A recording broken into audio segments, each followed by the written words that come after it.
First run in 1963, Rosehill's Group 2 Silver Slipper Stakes for 2-year-olds has a reputation for producing future stars.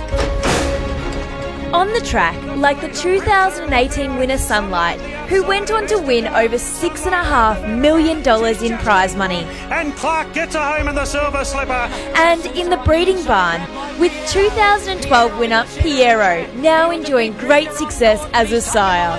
And he'll win the Silver Slipper. Piero goes on to beat Hasusa Kiria, got third. The 1100 metre event is the ideal lead-up race for the Golden Slipper. Moss Fun coming out after Law. And 7 horses have completed the prestigious Slipper Double, including Moss Fun in 2014. It's all Moss Fun. She'll remain undefeated. She Will Reign in 2017. And She Will Reign in front. The $20,000 filly's got the Slipper one. And in 2020, the Flying Farnan was a dominant winner in both the Silver Farnan's going to win easily. And Golden Slipper. And Farnan, another one for Gay Waterhouse.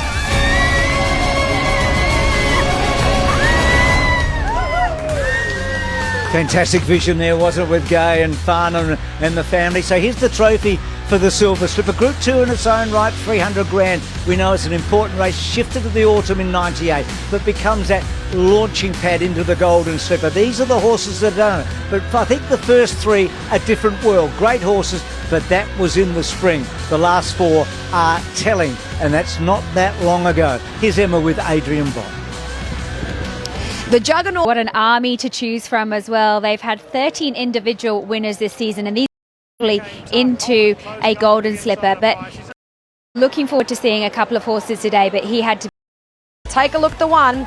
Espionage, hasn't he grown and developed, and we know how professional a type he is, Lizzie. He looks magnificent. I was looking forward to seeing a couple of horses today, but he had to be the number 1 seed. Interested to see that Naturilla rides him over Tim Clark, who I thought would have partnered up with him, but he's a horse that has got plenty of promise. So is this guy, Straight Charge, who has been really good. I thought the first run where we saw him take on Espionage and just go down narrowly, has he come back better? Maybe there's an indication with the jockey booking. We'll have to wait and see. But both horses have trialled out really nicely. They look to get across from their gates, and it's going to be a terrific tussle to the line. Yeah, so Straight Charge will no doubt lead him up, as will this guy. I think he'll try and be in the first 2 in Embassy. Peter and Paul Snowden, James McDonald to ride. He was second to Castagna in the Lonhro a couple of weeks ago over the 1,000 metres. I'm sure he would have taken great improvement from that. He was a $625,000 purchase, a colt by I Am Invincible. Now, here's a first starter, a colt by Written Tycoon, and he's quite a big unit, isn't he, Lizzie? Yoshinobu. Yes, he's a horse that has got some good breeding on his side. He's out of Total Attraction, which is a Pretty in Prink line. He probably needs a little bit further, and I wouldn't say he's going to be troubling these today, but look for him over more ground. Erno's Cube, well, she comes out of the Gold Coast Magic Millions, and then prior to that, her win in the Max Lees Classic was really solid. She's a filly that I thought had been trialling quite nicely, and I reckon that she's a sneaky little chance at the each-way odds. The 8 is Gay's Artist, and we talk about great breeding. Well, this girl has got it in spades. She is a full sister to Trapeze Artist, so 2-year-old racing runs well and truly in her blood. Tyler Schiller to ride. Was a winner at the Kenzo over the 1,000 metres back in October, so they've put her out for a little rest, and she returns strengthened up. This girl has been an interesting filly to watch over the last 3 weeks. She was a very naughty girl here at Rosehill Gardens, but I loved what she did at Randwick in the Lonhro. Yeah, she's a very, very talented filly. If she puts it together today, she's going to give this race a shake. Let's get a market update. Ready now. And they're racing. Embassy missed the starter length, and Celerity wasn't flash at either, and Straight Charge and Espionage have won the start.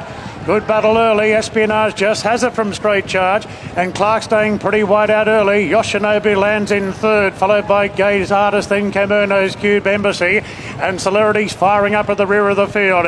Getting to the front now, Straight Charge races 2 lengths clear. Espionage was happy to hand up and sit in second. Travelling a bit keen, Espionage at this point. 2 lengths away then to Yoshinobu on the outside of Erno's Cube, then Gaze Artist Embassy, and Celerity sees them all. Straight Charge, 4.25 to run, coming well away from the fence, led by 2. In second position, Espionage, and then came Yoshinobu. Back on the inside, Erno's Cube, and then came Embassy at the 2.50, and Clark goes for home on Straight Charge. A length and a half clear from Espionage, who's sticking to the task, but not making any ground. Straight Charge is charging to the wire, and off to the Golden Slipper. Straight Charge led all the way from the stablemate Espionage, who was really chipping in late, pulled the margin back to a length. Erno's Cube a clear third, then Embassy, Celerity, Gaze Artist, and Yoshinobu. So he continues to excel, this horse. Tim Clark was going to ride him in the Magic Million, so he stuck today with him. Not sure if he had the choice or not. We talked about that. He was pretty dominant over Espionage and Erno's Cube again. So, Lizzie, anything behind the first 3 we can forget about from a Golden Slipper point of view? And Straight Charge shortens up today. He won't be favourite, but Gay and Adrian continue their remarkable run.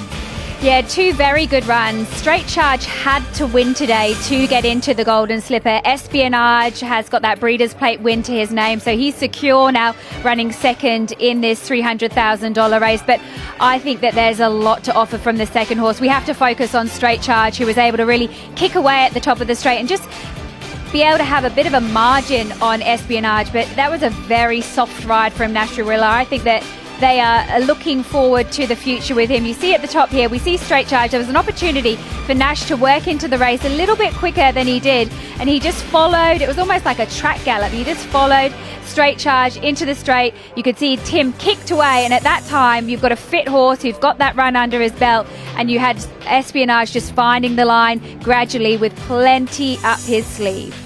Things can happen quickly in racing. By written by, not that long ago, he won a Blue Diamond, didn't he? Yeah, Jordan Childs' first ever Group 1 on this day a few years ago. So the question that I'm going to pose to you, Bruce, is what's the difference this year? I mean, Gay Waterhouse in particular, and with Adrian, have bought many, many expensive yearlings each and every year. They've targeted this race. Why this year have they got not 1, but 6 to 8 dominant chances? That special ingredient they've got this year is fascinating. Well, Emma's going to talk to Adrian Bott right now. Well, hello. That was pretty impressive. He's defied the pattern of the day and put a margin on the rest of the field. Yeah, he's been excellent. He's always shown that sort of natural brilliance. So good to see him bring it back today off. Obviously a setback there last preparation. He's done it in great order. I think he enjoyed that little bit of cut in the ground today. That may have just sort of ultimately been the difference between the 2 colts and that sort of the grounding of that racing preparation. But very proud of both of them. But obviously the winner was very, very impressive. So the plan with both of them going forward? They're both on the exact same path now. They'll both line up in the Todman 2 weeks' time, 1,200 metres, and that should have them both fit and ready for grand final day in the Slipper. He was impressive. I genuinely believe you can train the trifecta of the Slipper this year, if not the first 4 or 5. It's still a long way to go, but things are looking well at this stage. It's a good problem to have. It is. Thank you very much. Congratulations. Thank you. So at the moment, you'd reckon this is the 2 and 3 seed behind Storm Boy, but we've got a Blue Diamond with Lady of Camelot and a few other races to go as well. So they're in a position that very few have ever been in, if any. Good win, that's for sure. So our Blue